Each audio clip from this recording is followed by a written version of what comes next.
Bueno, y continuamos conversando con Julio Borges, coordinador de Primero Justicia. El tema del diálogo, por ejemplo, lo planteamos en la parte anterior de la conversación. ¿Es posible? ¿Tú crees que hay condiciones en este momento, por ejemplo, para retomarlo? ¿Crees que hay condiciones para que se sienten, tal y como incluso lo ha planteado el nuevo secretario general de UNASUR, presidente Samper? Mire, yo creo que en la medida en que hay más crisis, más razones hay para que siempre haya la apertura al diálogo, ¿no? Pero tiene que ser un diálogo, como hemos dicho siempre, con una visión y con una agenda concreta, que yo creo que está allí. Una de las cosas que se hablaba en abril, cuando fue el encuentro en Miraflores, era que el contenido del diálogo podía tener dos temas muy grandes, ¿no? Uno, la renovación de todos los poderes. Que hay una cosa que hay que aprovechar, que es que los poderes están vencidos. Es decir, aquí no hay que pedirle la renuncia a nadie, aquí no hay que violentar nada, sino que los poderes se vencen o están vencidos ya. Entonces, se trata nada más y nada menos que el árbitro electoral, la Contraloría, la Fiscalía, la Defensoría del Pueblo y el TCJ.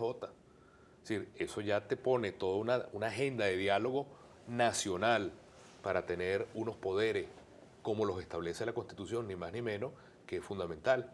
Y la otra vertiente es el tema de los derechos humanos. Todo lo que tiene que ver con los presos políticos, lo que tiene que ver con los problemas que ha habido de libertad de expresión, con el tema de hacer verdaderamente materializable los derechos humanos en Venezuela. Yo creo que esos son los dos grandes temas. E incluso agregar lo que hablábamos en la parte anterior, el tema económico también. Porque el tema económico llega a tal gravedad que ya es un tema de convivencia social, ya es un tema de paz y tranquilidad en la familia venezolana que amerita esa convocatoria que hablábamos antes a todos los sectores del país. Por cierto, ¿hay consenso en la oposición con respecto a lo que se debe hacer en materia económica? Ustedes en la MUD tienen una visión compartida totalmente. Mira, ahí se ha logrado dos candidaturas presidenciales en las cuales Enrique ha sido candidato y distintos programas de consenso que se han construido donde, digamos, todo lo que es la visión, la filosofía de la economía ha sido producto de la construcción colectiva, de manera que yo no veo problema. Yo te reitero, Vladimir, los problemas venezolanos hoy son tan graves que son problemas preideológicos, ¿sabes? Son problemas del ABC, de lo que es un país que quiere de alguna manera ser democrático, que quiere de alguna manera ser moderno.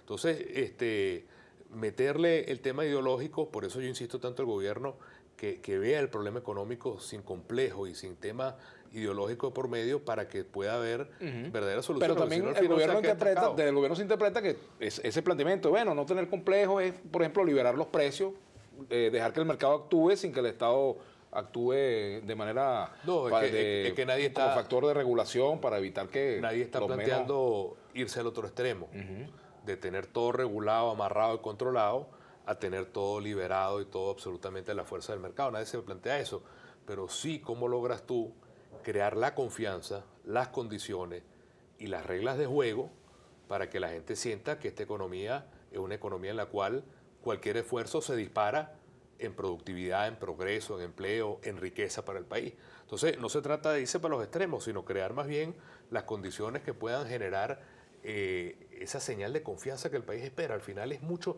yo creo que es mucho más simple de lo que se piensa. Lo que pasa es que las taras políticas, las taras ideológicas y los prejuicios muchas veces hacen que las cosas no se tomen como se tendrían que tomar y por el bien del país, que es lo más importante. Julio, vamos a entrar un poco en el tema político. Seguro. Hay factores de la oposición que incluso, bueno, dirigentes de Voluntad Popular que han reiterado el planteamiento de que desde Primero Justicia, personalizando en Enrique Capriles y en otros dirigentes que han declarado, se engaña a la población cuando se plantea pues que el objetivo tiene que ser las elecciones parlamentarias del año que viene. En fin, hay todo un debate con respecto a cómo debe ser la actuación de la oposición. Continúan esas diferencias, por mucho que se dice que en la mesa se han puesto de acuerdo, que hay más o menos consenso, pero sí, por fuera se siguen lanzando pues taquitos en ese sentido. No, yo creo que la discusión puede haberla, y es normal que la haya y que haya posiciones distintas y debate. A mí lo que me parece totalmente inapropiado y me parece que es condenable es que en unas declaraciones, en una nota de prensa, el titular sea Capriles es un mentiroso. Eso no tiene ningún sentido. Eso no es culpa del titular. ¿Ah? Eso no es culpa del titular. No, porque fue una nota de prensa hecha. Ajá, Es exacto. decir, Que no es culpa del periódico que tituló. Pues, no, se tituló así. Entonces yo creo que eso es poco serio. Eso al final lo que hace es ponerle sal a las heridas. Entra en un plano de insulto personal contra Enrique totalmente injusto, porque aquí lo que puede haber es simplemente un debate de qué es lo que hay que hacer, pero con respeto. Entonces, yo creo que Enrique, y en este caso Primero Justicia, hemos tenido una posición que yo la considero muy seria, que es que nosotros estamos convencidos que esa necesidad de cambio que tiene nuestro pueblo, esa necesidad de cambio que tiene una mayoría del país que está insatisfecho con lo que está pasando, se puede materializar en menos de un año. Es decir, es algo que está a la vuelta de la esquina si nosotros logramos arrasar en esas elecciones parlamentarias. Si nosotros fuéramos hoy mayoría en las elecciones parlamentarias, no habría presos políticos. Si nosotros fuéramos hoy mayoría en la Asamblea Nacional, nosotros estaríamos haciendo todos los cambios en las instituciones, CNE, TCJ, Tribunal Supremo de Justicia, Contraloría. Si nosotros fuéramos mayoría hoy, podríamos convocar a los ministros y perseguir la corrupción o la ineficiencia sin ningún tipo de alcabala como está ahora planteada. Si nosotros tuviéramos la mayoría de la Asamblea Nacional, seríamos un contrapeso a toda la ineficiencia, a toda la parálisis de la misión vivienda, a todo el problema de las medicinas. Si nosotros fuéramos hoy mayoría, hubiéramos aprobado la ley del cestaticket para nuestros jubilados, hubiéramos aprobado la ley del primer empleo. Entonces, esto no es una tontería lo que estamos planteando nosotros. Estamos diciendo que aquí hay un camino muy claro, un camino en el cual hay que prepararse porque viene en menos de un año y que nuestro reto, nos guste o no nos guste, es arrasar. Ahí nosotros podemos impedir la reelección indefinida, podemos recortar el periodo presidencial si ese es el caso, podemos convertir esa asamblea en una verdadera ¿Cómo recortarías el periodo presidencial? Lo planteas a través de una reforma constitucional. De manera que tú puedes convertir esa asamblea en una constituyente también. Entonces, lo que hay que tener es seriedad de qué es lo que está allí. Eso está allí.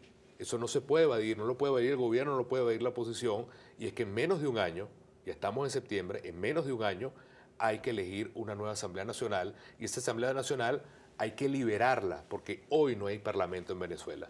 Hoy lo que hay es un parlamento secuestrado que hay que liberar. Y eso se libera solamente si se logra y se arrasa con una mayoría. Ahora, ese no es el único camino. Nosotros no estamos diciendo vamos a esperar un año y se acabó, sino que hay que, si tú quieres tener el árbol grande dentro de un año, hay que sembrar la semilla hoy. Lo que tú cosechas hoy, lo que tú siembras hoy es lo que vas a cosechar mañana. ¿Qué pasó que el cacerolazo convocado por la MUD o por sectores de la MUD, bueno, creo que fue incluso por la MUD, no tuvo el impacto que otras acciones han tenido en otros momentos? Porque el proceso de protesta tiene que ser permanente. Tiene que ser un proceso que se manifieste de muchas maneras y que tiene que ser un proceso en el cual toda esa fuerza está orientada hacia un fin. Eso es lo que planteó Enrique. Ahora, llamar a Enrique mentiroso por plantear eso, me parece que es algo que se sale totalmente de cualquier juego aceptable o limpio. Y por eso me parece que esa declaración de voluntad popular y de Luis Florido fue absolutamente fuera de total respeto. Yo espero que haya de alguna manera una reconsideración de eso, porque uno puede tener diferencias con el llamado a la constituyente que ellos hacen. Tienes que buscar las firmas, tienen que ser aprobadas las firmas por el CNE, te tienen que aprobar la planilla del CNE, después te las tienen que aprobar, toda una cantidad de cosas, pero de allí que nosotros, por no estar de acuerdo con esa vía, se le ponga personalizadamente adjetivos a las personas, estamos totalmente en contra de eso. ¿Hay diálogo entre Primero Justicia y Voluntad Popular o no hay? Vamos a la pausa, ya venimos. Seguro. Ya venimos con Julio Borges.